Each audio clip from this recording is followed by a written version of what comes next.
Namaskaram and good morning all. I wish you a very happy Independence Day. May we all should be blessed with true independence emotionally, financially, intellectually, and you should be able to make your own decisions in the life and you should be able to live your life to the highest mark that you can achieve. Chalo, with that we will start today's lesson, depreciation, section 32. Depreciation is one of the biggest section of the syllabus we have, biggest section of the whole PGBP chapter. So far as the intermediate is concerned, we can consider depreciation as a separate chapter because a dedicated question from depreciation can also come in exam for 5 to 8 marks, and therefore you should take this particular concept very seriously. Now many of you might already be knowing how to compute depreciation. So computation of depreciation is not something new for all of you. You have been studying this from your 11th standard, how to compute depreciation. But what I am going to teach you is completely new method. Not completely, but to the extent of 90% it is new. So almost new for you guys. So first of all, make that particular thought clear that you don't know anything about the depreciation, and we are going to learn everything about the depreciation under section 32. And what we do in accounts need not to be necessary be done in taxation. Taxation law and accounting law, accounting norms are having different methods, different way of computing depreciation. A lot of differences are there, and gradually you will understand those differences. So summary of the section, what are we going to learn in this section 32? Because it's a very big section, so we have to cover multiple aspects: class of asset and rate of depreciation, conditions for claiming the depreciation, method of depreciation, system of depreciation, amount of depreciation. There is a concept of additional depreciation, concept of actual cost, concept of sale of asset, unabsorbed depreciation, and other relevant provisions. This is what we are going to discuss. Let us start one by one. Class of asset and rate of depreciation. Can you student please tell me how many classes of depreciation comes to your mind when I talk about depreciation? What are the classification of asset which should come to your mind? Can you tell me different types of assets that you can see in your balance sheet? Tangible, intangible. Tangible, intangible. Tangible, intangible. Very good. So your fixed asset, your fixed assets can be divided into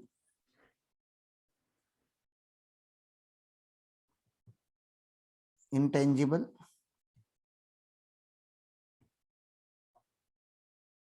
asset, tangible asset. So far as the tangible assets are concerned, you please think about starting your new business from a scratch. You have not done anything. You are just starting your business from the scratch, from the zero. What will you purchase first in the tangible asset? You are a manufacturing concern. What will you purchase first? Come on, tell me. What will you arrange first?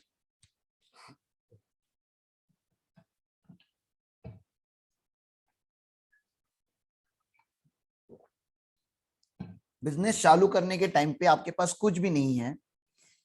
So what will you arrange first from the asset side? Place for office or factory. Very good. So for that place you need land. Very good, very good. I was looking for that answer. First of all, you will purchase a land or you will get a land. Okay. Now land is the only exception to the concept of depreciation. I hope everybody knows this. Land never depreciates because it's a scarce resources. It always appreciates. This has been a history. You can check at any point in the past. Land values has always gone up and up and up. Am I right? Yes. Yes.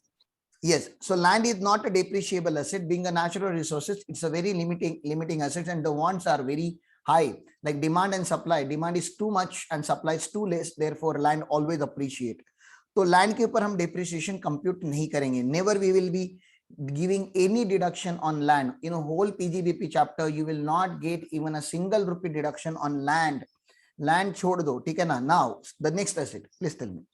Land is there, ठीक है ना, but land is not depreciable asset, so I can't put land in my chart. Next thing, what will you arrange? जमीन आ गई अपने पास, अभी land आ गई. Building. First we will go for building. Now don't you think building is a depreciable asset? Though it is the immobile property, but Yes. it is a depreciable asset. Yes. Building have a limited life. So Yes. can you please tell me the appropriate rate of depreciation for a building? Guess kar lo, it's just a guesswork. What should be the rate of 10. depreciation for a building? 10%. Very good, very good. Normal building, okay, only normal building, like nothing is mentioned. General building, only building has come in examination, 10%. But this is a business premises. It might be a factory shed, it can be an office. So office factory shed का depreciation ज़्यादा होता है. Building can be residential also, right? Yes. तो residential building का depreciation इससे कम होना चाहिए कि ज़्यादा होना चाहिए? कम होना चाहिए. तो गेस करो प्लीज, क्योंकि रेसिडेंशियल बिल्डिंग को हम बहुत संभाल के यूज करते हैं. We don't use it like a 5. Very good. या 5%. देखो, दो तो अपने को याद रखना ही नहीं ना, आपने खुद ही बोल दिया, राइट? अब बाय हार्ट करने का लेवल कम हो जाता है ना. जितना whatever you can, the whatever number you can derive with your own logic, उतना बाय हार्ट करने का अपना. अभी अपने बिना पढ़े बिना सुने, if you give the answer in the round one itself and those answers are right, तो आपको समझ में आना चाहिए कि हाँ यार ये ऐसे था. And even if you give the wrong answer, I will guide you to the right answer. तो आपने अगर रॉन्ग दिया और मैंने आपको राइट बताया, तो वो भी आपके माइंड में इंप्रिंट हो सकता है. If I directly show you the chart, it might be difficult for you to remember and understand, क्योंकि चार्ट में तो सारे रेट एक ही पेज पे लिखे हुए हैं. तो let us build that particular chart. इसलिए थोड़ा टाइम जाएगा, चलेगा, लेकिन we will by heart, we will try to by heart this particular thing. Now have you seen movie Baahubali? Yes. Yes. Baahubali में जो पैलेस बनाते हैं, या बाहुबली जैसे मूवीज में, like you might have seen Mahabharat और something like that, okay, so they show the palace. Is it a real palace? No. No, real नहीं होता. No. So they create that particular construction with by using the wood, ply use करके किया जाता है. And plaster of Paris बोलते हैं उसको designing दिया जाता है, ठीक है ना. पीओपी से डिजाइनिंग दिया जाता है और प्लाई से बनाया जाता है. Yes, definitely after movie shooting they will not throw it. वो ऐसे नहीं होते क्या, मुंबई में बड़े बड़े गणपति मंडप होते हैं, उनको लीज आउट किया जाता है ना, वो रिप्लिका बनाते. पता है, आप लोगों ने सुना होगा ना, मुंबई में गणेशोत्सव तो बहुत जोर से, मुंबई पुणे बड़े बड़े शहरों में बड़े बड़े लेवल पे डेकोरेशन किया जाता है. पूरा का पूरा पैलेस खड़ा कर देते हैं वो लोग पीओपी का. Have you heard about that? West Bengal में जाएंगे तो दुर्गा पूजा उस लेवल का होता है, ठीक है. तो सर उसमें वो यूज होता है, शादियों में यूज होता है, टीवी सीरियल्स में यूज होता है. लेकिन क्योंकि वो वुडन का बना हुआ है, पीओपी का बना हुआ है, उसका लाइफ इनसे कम होगा ना. नॉर्मल बिल्डिंग, कंक्रीट बिल्डिंग से उसका लाइफ तो कम होगा. हाँ. तो जिसका लाइफ कम, उसका रेट ऑफ डिप्रिसिएशन ज्यादा, राइट? Yes. Yes. यस. तो वुडन स्ट्रक्चर आप गेस करो, वुडन स्ट्रक्चर या टेम्पररी स्ट्रक्चर, वुडन स्ट्रक्चर या टेम्पररी स्ट्रक्चर जो होते हैं, उनका रेट ऑफ डेप्रिसिएशन क्या होना चाहिए? आप गेस करो. 20 to 25. नहीं, और ऊपर जाओ. 35, 40. ओके, 40 जो है वो राइट आंसर है. 40 is the right answer. So let me tell you one thing. whenever you feel you have to give highest possible rate of depreciation, restrict yourself to the 40, because we don't have any rate more than 40 in our law. ये clear रखोगे mind में? हाँ. Yes. जब भी आपको ऐसा लगेगा ना मुझे बहुत ज्यादा रेट ऑफ डिप्रेशन देना पड़ेगा इसको, तो 40 पे रेस्ट्रिक्ट करो, क्योंकि 40 के ऊपर कोई रेट नहीं है हमारे पास. Second law, that second point you should keep in mind, the minimum rate of depreciation we have in the law is 5%. तो 5% के नीचे हमारा कोई रेट ऑफ डिप्रिसिएशन नहीं है. चलो ठीक है, इतना तो बिल्डिंग के बारे में हमने 3 बिल्डिंग के बारे में बोल दिया. बिल्डिंग अगर नॉर्मल एग्जाम में आया तो सर 10%. बिल्डिंग अगर रेसिडेंशियल आया तो 5%. बिल्डिंग अगर वुडन स्ट्रक्चर और टेम्पररी स्ट्रक्चर का आया तो 40%. और बिल्डिंग अगर foundation from plant and machinery होगा, फॉर प्लांट एंड मशीनरी। आप समझते हो foundation for plant and machinery के कॉस्ट अकाउंटेंट के स्टूडेंट हो मेजरली आप। जब मशीन हम लगाते फिट करते तो नॉर्मल अर्थ पे अगर लगाएंगे तो अर्थ तो सॉइल से बना हुआ है, तो वाइब्रेशन के वजह से उसका इम्बैलेंस हो सकता है ना। बड़ी बड़ी मशीनरीज होती है, आपने देखा होगा मेगा फैक्ट्रीज वगैरह करके सीरीज देखा होगा उसमें। तो आपको नहीं लग रहा बड़ी बड़ी मशीनरीज को फिट करने से पहले कंक्रीट फाउंडेशन बनाना जरूरी होता है? सेटअप और वो कंक्रीट फाउंडेशन जो होता है उसका डेप्रिसिएशन भी तो ज्यादा होगा, उसके ऊपर इतनी 5 टन 100 टन ऐसी बड़ी बड़ी मशीनरीज रन हो रही है। यस यस, तो उसका रेट ऑफ डेप्रिसिएशन कितना होना चाहिए उस फाउंडेशन का? 40 very good sir, highest possible मन में आता है तो 40% बोलने का। तो बिल्डिंग वाले रेट याद रख लोगे ना प्लीज। मैंने आपको 3 ही रेट बताए वैसे टेक्निकली, लेकिन 4 टाइप है यहाँ पे। नॉर्मल आया तो 10%, रेसिडेंशियल आया तो 5%, वुडन स्ट्रक्चर आया, टेम्परेरी स्ट्रक्चर आया तो 40%, foundation for plant and machinery आया तो 40%। चलो मैं इसको थोड़ा पेंडिंग रख के ना आगे जाता हूँ, ताकि आप मुझे ना एक डाउट पूछो तो ये डाउट ना बाद में आपके माइंड में क्रिएट ना हो। The second point in depreciation that we are going to learn is conditions to claim depreciation. Now you only tell me as a businessman what type of condition you should check before claiming a depreciation. जितना भी आपका accounting का knowledge है आप बता दो, क्या condition हो सकती है डेप्रिसिएशन क्लेम करने के लिए? Why don't you claim depreciation right now? आप डेप्रिसिएशन क्यों नहीं क्लेम कर रहे हो? सोचो जरा। ओनर होना चाहिए, क्या होना चाहिए? ओनर ओनर होना चाहिए। Very good. तो बिजनेस में सर असेट तो बहुत सारे टाइप के यूज होते हैं, राइट? लीज आउट असेट भी यूज होते हैं, रेंटेड असेट भी यूज होते हैं, ओन्ड असेट भी यूज होते हैं। Obviously we claim depreciation on our own asset. तो मैंने लिख दिया यहाँ पे कि चलो you should be the owner of the asset. चलो आपने बोल दिया, मैंने यहाँ पे लिख दिया you should have ownership of the asset.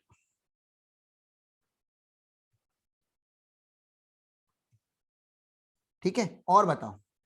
Ownership होती है तो ही आप डिप्रिसिएशन क्लेम कर सकते हो। और आपके पापा एक असेट के ओनर है या एक बिल्डिंग के ओनर है, लेकिन पापा जॉब करते हैं और पापा ने वो बिल्डिंग किसी को लीज आउट कर दी है। अभी मैं जिस स्टूडियो में बैठ के आपका लेक्चर ले रहा हूं, ये स्टूडियो हमने रेंट पे लिया हुआ है। ओनर जॉब में है, वो मुंबई में काम करता है।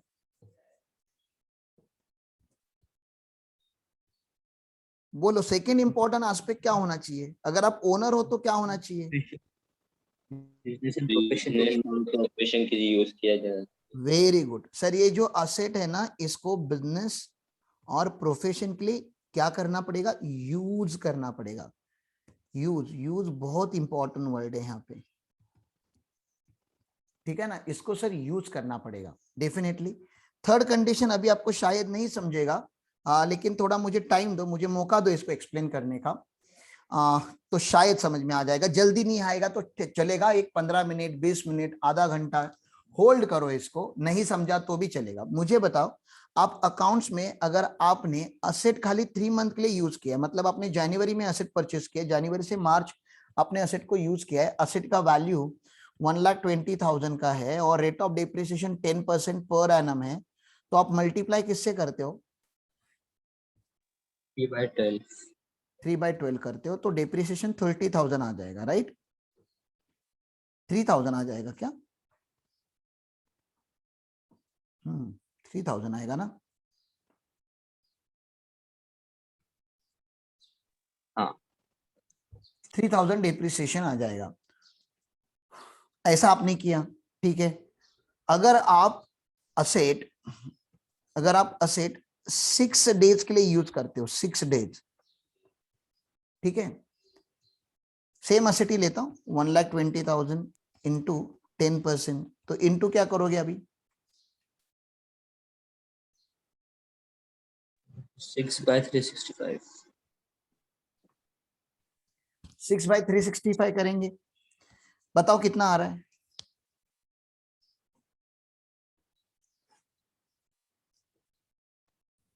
197.26। 197 ना, बस हो गया इतना, ठीक है। 197 आ रहा है आपका। तो मैं आप लोगों का पहले तो टैलेंट पूछ रहा हूं, see you can answer this. Can you compute annual depreciation? अगर असेट अगर फुल ईयर के लिए यूज किया, can you compute the annual depreciation? Can you compute the annual हाँ। डेप्रिसिएशन? अगर असेट फुल ईयर के लिए यूज किया, yes you can compute. Can you compute a monthly depreciation? अगर आपने असेट पर्टिकुलर मंथ के लिए यूज किया हुआ है, कैन यू कंप्यूट? आपको कंप्यूट करने आता है क्या? मैं आपकी कैपेबिलिटीज पूछ रहा हूँ। Are you able to compute? हाँ।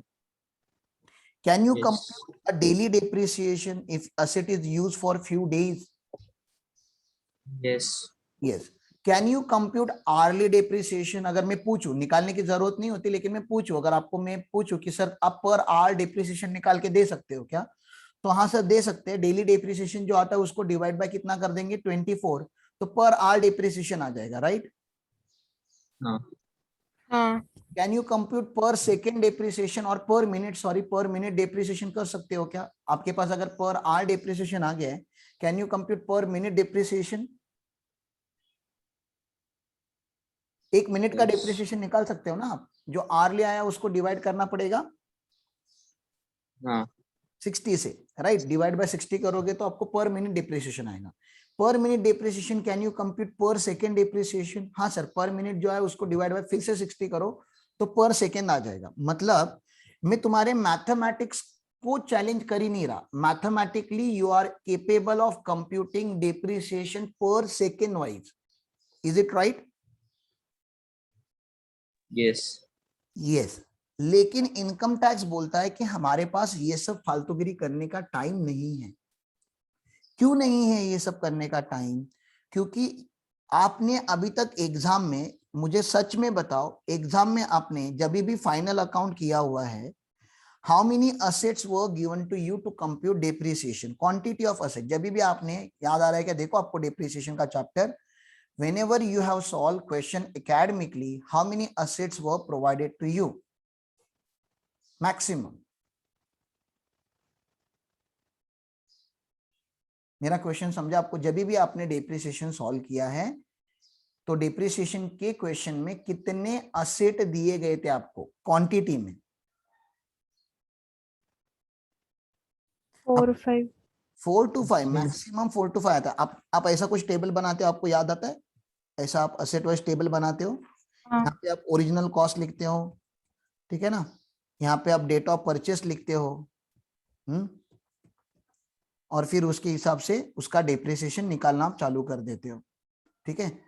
तो जितने असेट उतने कॉलम आप बनाते हो। Now academically this is possible. Now think about practical life. ICICI bank जो है, ठीक है ना, आईसीआईसीआई बैंक जो है उसके मान लेते 10,000 ब्रांचेस है और हर ब्रांच में नहीं बोल के 10 कंप्यूटर है, तो 10,000 इंटू 10 कर लो तो ये हो जाता है 1 लाख। क्या आप 1 लाख कॉलम बनाओगे डिप्रिसिएशन निकालने के लिए? 1 लाख कॉलम नहीं। प्रैक्टिकली। और मैं तो मैं अभी खाली कंप्यूटर्स की बात कर रहा हूँ, वो भी बहुत रीजनेबल बेसिस पे, ठीक है ना? इससे ज्यादा भी हो सकता है। Then there are air condition, then furniture, फिर बहुत सारे असेट होते हैं यार बैंक में, लॉकर्स। तो इतने सारे असेट का asset wise depreciation compute practical life में नहीं किया जा सकता। उसमें भी कोई असेट परचेस हो रहा है, कोई सेल हो रहा है, कोई रिपेयर हो रहा है, किसी का कैपिटल रिपेयर हो रहा है, दुनिया भर का डेटा चेंज होते रहता है साल भर में। ओके, तो we can not do that practically in taxation. We don't want to do it. करने के लिए तो कुछ भी किया जा सकता है, but there is no need. तो इनकम टैक्स बोलता है कि एग्जैक्ट डेप्रिसिएशन कंप्यूट करने की कोई जरूरत नहीं है। हम इनकम टैक्स में या तो हाफ डेप्रिसिएशन निकालते हैं या तो फुल निकालते हैं। सर फुल डेप्रिसिएशन निकालने के लिए asset must be in the year of purchase, जिस ईयर में आपने परचेज किया हुआ है, जो असेट है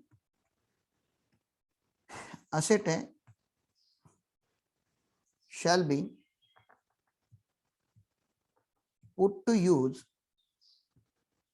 for 180 days or more। मैंने क्या बोला समझा आप लोगों को? अगर आप 180 डेज और मोर अगर असेट यूज करोगे, 180 डेज और मोर मतलब अप्रोक्सीमेटली हाफ ईयर होता है। यस, हमें तो एग्जैक्ट निकालना होगा, लेकिन इज इट हाफ ईयर? तो हाफ ईयर से अगर ज्यादा आपने यूज किया तो हम आपको फुल ईयर का डिप्रिसिएशन दे देते हैं। If you use asset for 7 month, 8 month, 9 month, 10 month, 11 month, we give you full year का डिप्रिसिएशन। तो आपके मन में आएगा फिर लेस देन 180 डेज होगा तो क्या होगा, राइट? ये तो मन में आना चाहिए ना सर, अगर लेस देन 180 डेज होगा तो, अगर लेस देन 180 डेज का होगा तो मेरे जैसे ये दो एग्जांपल है, 3 मंथ का है, यहाँ पे 6 डेज का है। लेस देन 180 डेज अगर यूज किया होगा तो गेस करो क्या करेंगे हम, कितना डिप्रिसिएशन देंगे फिर? 180 डेज से ज्यादा होगा तो फुल, तो 180 डेज से कम होगा तो हाफ हाफ ईयर। डिप्रिसिएशन देंगे ना, तो हम हाफ डिप्रिसिएशन दे देंगे सर। मतलब अगर रेट अगर पूरे साल का 10% है, तो अगर आपने 2 ही महीने यूज किया तो हम खाली 5% का डिप्रिसिएशन आपको दे देंगे। तो डिप्रिसिएशन के चैप्टर में, इनकम टैक्स में, या तो हम फुल डिप्रिसिएशन देते हैं या तो हम हाफ डिप्रिसिएशन देते हैं।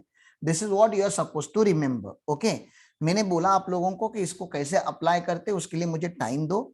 मुझे खाली क्या पूछना था आपको, सेकेंड कंडीशन को जरा देखो और देखो आपको यहाँ पे कोई डाउट आ रहा है क्या।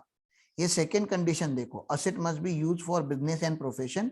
और जो मैंने अभी आपको टैक्स के डिप्रिसिएशन के रेट पढ़ाए हुए हैं, उन रेट्स को देख के आपके मन में एक डाउट तो बनता है, जल्दी बोलो।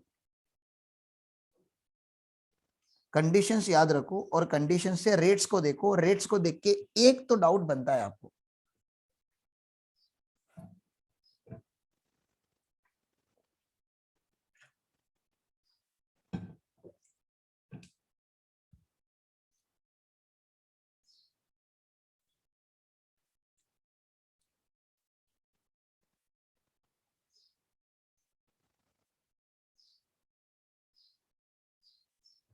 प्लीज टेल मी।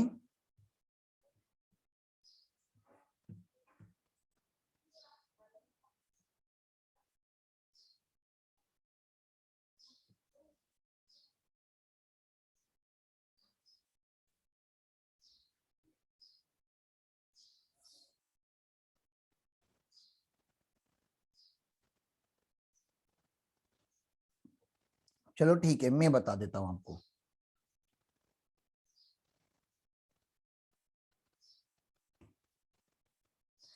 जब मैं बिल्डिंग यहाँ रेसिडेंशियल लिखता हूं तो आपको एक तो डाउट आना चाहिए, अभी तो बता दो कि sir one of the condition is that business building must be use for business और प्रोफेशन, और आपने यहाँ पे रेसिडेंशियल का रेट लिख के रखा है। ये डाउट बनता है कि नहीं? हाँ। अभी तो आया मेरे माइंड में डाउट, हाँ यार ये रेसिडेंशियल का रेट क्यों लिखा हुआ है, रेसिडेंशियल के ऊपर तो डिप्रिसिएशन नहीं मिलना चाहिए, वो तो पर्सनल पर्पस के लिए यूज होता है। अगर प्रोप्राइटर है तो उसका एक दुकान है और एक घर है, तो दुकान का डिप्रिसिएशन मिलेगा, घर का डिप्रिसिएशन नहीं मिलेगा। Okay, I understood that. लेकिन हमने अभी सैलरी चैप्टर में रेंट फ्री अकोमोडेशन की बात की थी, याद आ रही है आपको, परक्यूजिट में सेक्शन 17 सबसेक्शन 2 में। हाँ। ये बात तो की थी हमने, राइट? सेक्शन 17 सबसेक्शन 2 में ये बात की थी। तो आपको नहीं लग रहा एम्प्लॉयर अपने एम्प्लॉयज को रहने के लिए जब घर देता है, तो वो बिल्डिंग तो रेसिडेंशियल बिल्डिंग होती है लेकिन यूज हो रही है बिजनेस एंड प्रोफेशन के लिए। एम आई राइट? यस। जैसे जेएसडब्ल्यू की बहुत बड़ी फैक्ट्री है बल्लारी में, जेएसडब्ल्यू ने क्या किया, फैक्ट्री के अंदर ही रेसिडेंशियल बिल्डिंग बनाए हुए हैं, ठीक है ना? तो ये रेसिडेंशियल बिल्डिंग में लोग रहते हैं, वर्कर्स रहते हैं, क्योंकि वर्कर्स झारखंड से आए हैं, बिहार से आए हैं, और बेचारे अभी कर्नाटका में काम कर रहे हैं और यहाँ पे उनकी फैक्ट्री है, तो यहाँ पे रहते हैं, फैक्ट्री में काम करते हैं, फिर से आके घर पे रहते हैं। तो ये जो बिल्डिंग है, ये बिल्डिंग तो रेसिडेंशियल बिल्डिंग है, लेकिन this building is use for business purpose for by JSW. वैसे ही आप लोगों को पता होगा तो पुलिस क्वार्टर्स होते हैं, एसबीआई क्वार्टर्स होते हैं, आईसीआईसीआई बैंक क्वार्टर्स होते हैं। तो बहुत सारे एम्प्लॉयज को अपना एम्प्लॉयर रहने के लिए घर प्रोवाइड किया करता है। तो अभी मैं भी चिपळूण में आऊंगा आपको यहाँ पे फिजिकल पढ़ाने के लिए, तो आपको नहीं लग रहा कि मेरी जो एम्प्लॉयर है उनको मुझे कुछ ना कुछ अकोमोडेशन अरेंज करके देना पड़ेगा? अरे कहीं ना कहीं तो रहूंगा ना मैं। तो when I used to work in Kerala for 10 days 25 days, कभी कभी 30 डेज में रुकता था केरला में। Initially they used to book hotels, hotel हमारे लिए बुक होते थे, and because hotel was too expensive definitely, and कभी कभी होटल्स का अवेलेबिलिटी नहीं होता था, जो हमारा फेवरेट होटल होता था वहां पे जगह नहीं मिलती थी, फिर थोड़ा सब स्टैंडर्ड होटल में जाके रुकना पड़ता था। तो what they started doing, they started taking 3 BHK flats in every town where we used to work, और हर टाउन में हमें वो रहने के लिए घर दे देते और एक एक्टिवा दे देते थे कि आप जाओ और एक्टिवा पे आप काम करो, ठीक है ना? तो ये बात यहाँ पे होती थी, ठीक है? तो ये बिल्डिंग की बात की जा रही है। ओके, तो आई होप इतना आप लोगों को समझ में आया, तीनों rates. Give me Yes. One Yes. ना।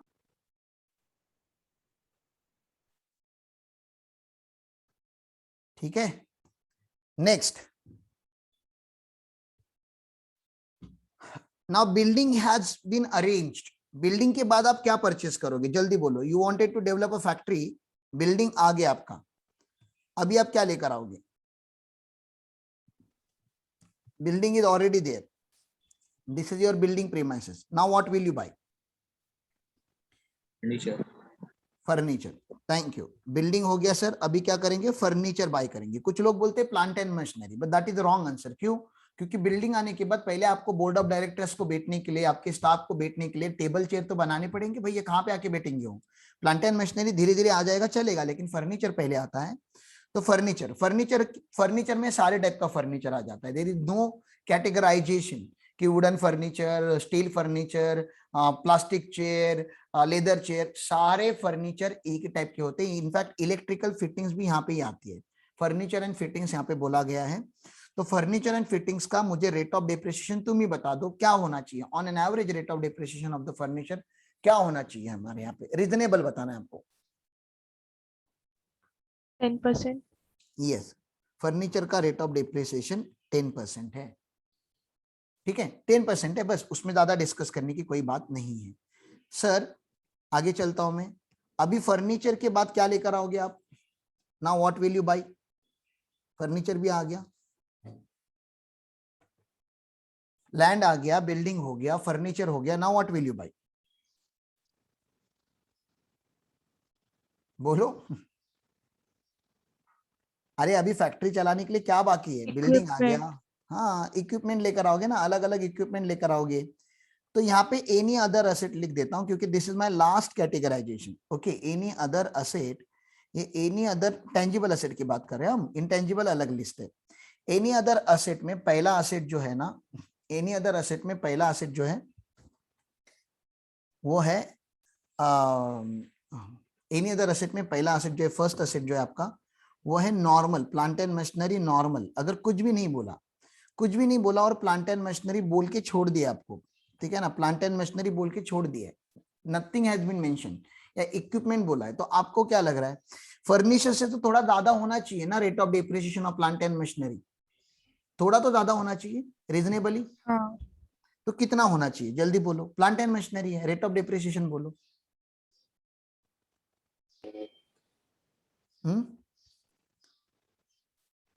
15. 15% है इसका रेट ऑफ, कुछ भी नहीं बोला ना तो इसका रेट ऑफ डेप्रिसिएशन 15% आता है।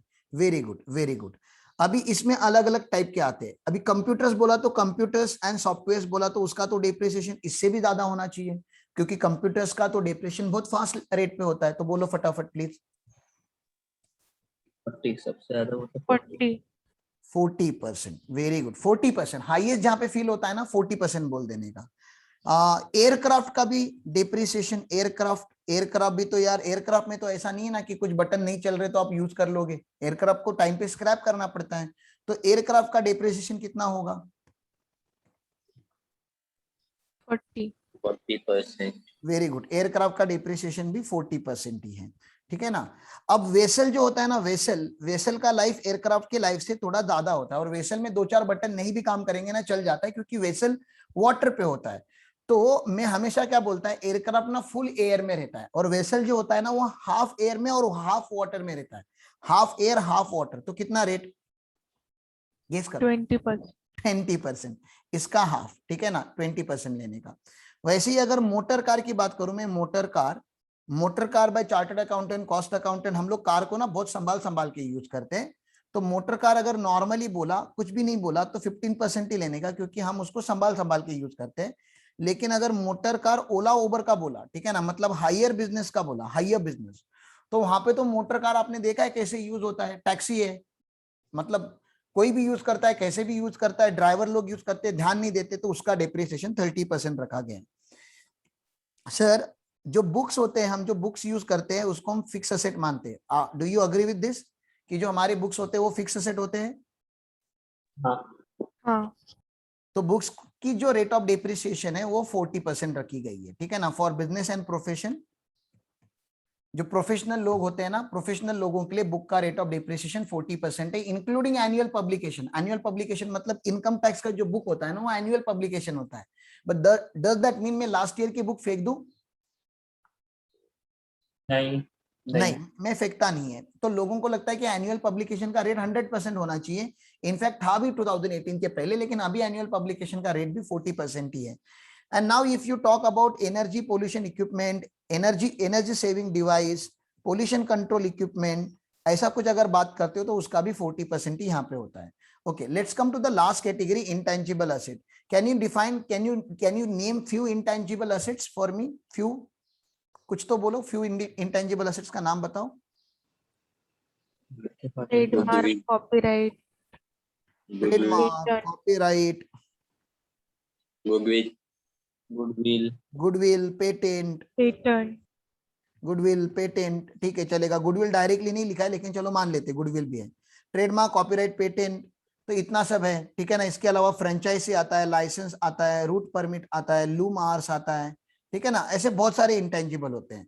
Now the current world is changing very fast, technology बहुत फास्ट चेंज हो रहा है, agree?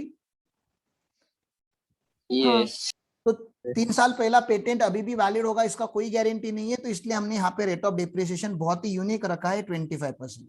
Any intangible asset the rate of depreciation is standard 25%। बोलो, थोड़ा तो याद हो गया आप लोगों को? थोड़ा तो